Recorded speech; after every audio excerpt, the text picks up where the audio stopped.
ज्योति जी गुजरात से। राधे राधे।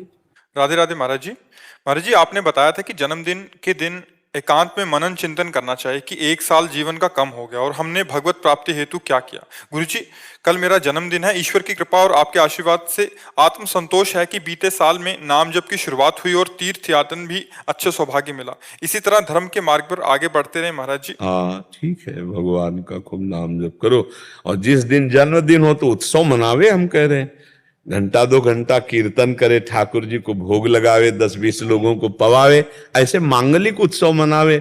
जन्मदिन सफल ये है कि जिस दिन आपका जन्मदिन हो और आपके पास यदि 10-5 हजार रुपये आपके पास है कि हम लगा सकते हैं तो चले जाओ, ऐसी जगह चले जाओ जहां वयोवृद्ध आश्रम है, बूढ़े माता पिता सबके रहते हैं, वहां जाके उनको कपड़े दे दो, उनको अच्छे अच्छे भोजन दे दो, या अस्पताल चले जाओ, ऐसे मरीज की सेवा में कुछ पैसा लगा दो जिसके जीवन के सुख के काम में आ जाए, दवा के काम में आ जाए। ये खूब कीर्तन करो, 10-5 लोगों को भोजन पवाओ। ऐसे तो उत्सव मनाना हमें लगता है अच्छा, लेकिन जन्मदिन है, हैप्पी बर्थडे और शराब के गिलास लड़ रहे हैं तो हमें लगता है कि पूरा जीवन ही बर्बाद हो जाएगा, एक साल तो बर्बाद ही होगा।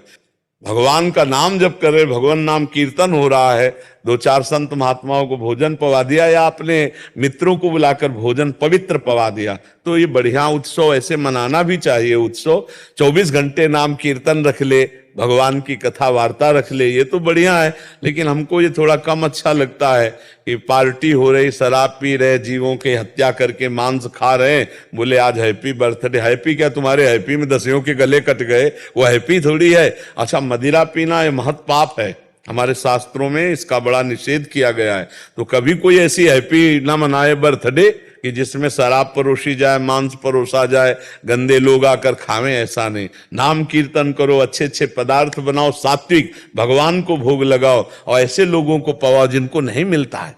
ऐसा बहुत से ऐसे लोग फुटपाथ में बैठे रहते हैं, जा जाकर उनको सुंदर भोजन पवा दो। उस दिन सुंदर वस्त्र 2 को भी पवा दिया, 2 के वस्त्र पहना दिए तो तुम्हारा हैप्पी बर्थडे बन गया। हमारे जी एक सज्जन आए थे हमारे पास उधर, उन्होंने उधर गौशाला खोली है शायद हरियाणा दिल्ली साइड के, तो 750 गौ वहाँ। तो उन्होंने एक ऐसा किया था कि 56 भोग रखा है गऊ के लिए, जिनका भी जन्मदिन है उनके आसपास उन्होंने ऐसी पहल किया है कि आपका अगर जन्मदिन है तो यहाँ आके गऊ क्यों बीच में मनाइए। उन्होंने अलग अलग पेड़े बनाए हैं उनके लिए, दाल की वो, फिर और बहुत अच्छा चारा, अलग अलग 56 प्रकार की डलियां हैं। नहीं, बढ़िया है, ऐसा करना चाहिए, करना चाहिए। गौ सेवा, संत सेवा, अतिथि सेवा, अनाथ सेवा, सब रूपों में भगवान है, बहुत सेवा के अवसर है, ऐसा करना चाहिए। हमें लगता है सबको अपनी कमाई से 1-2 रुपया महीने में जो जिसको जितना लाभ मिलता हो। पहले गांवों में भी एक गोलक रखी जाती थी मिट्टी की, और गरीब किसान आदमी ना, वो उसमें चंद रुपए जो भी उससे बचते, फिर वो सोचा जाता था कि किस आश्रम में पहुंचाया जाए, कहाँ पहुंचाया जाए, वो साध सेवा। हमें लगता है सबको ऐसा करना चाहिए, 2-4-10 रुपए डाल देना चाहिए, और वो जब एकत्रित हो जाए तो गौ सेवा में है, ऐसे अनाथ भगवान की सेवा में, ऐसे सेवा में लगाने से बड़ा लाभ मिलता है, शांति मिलती।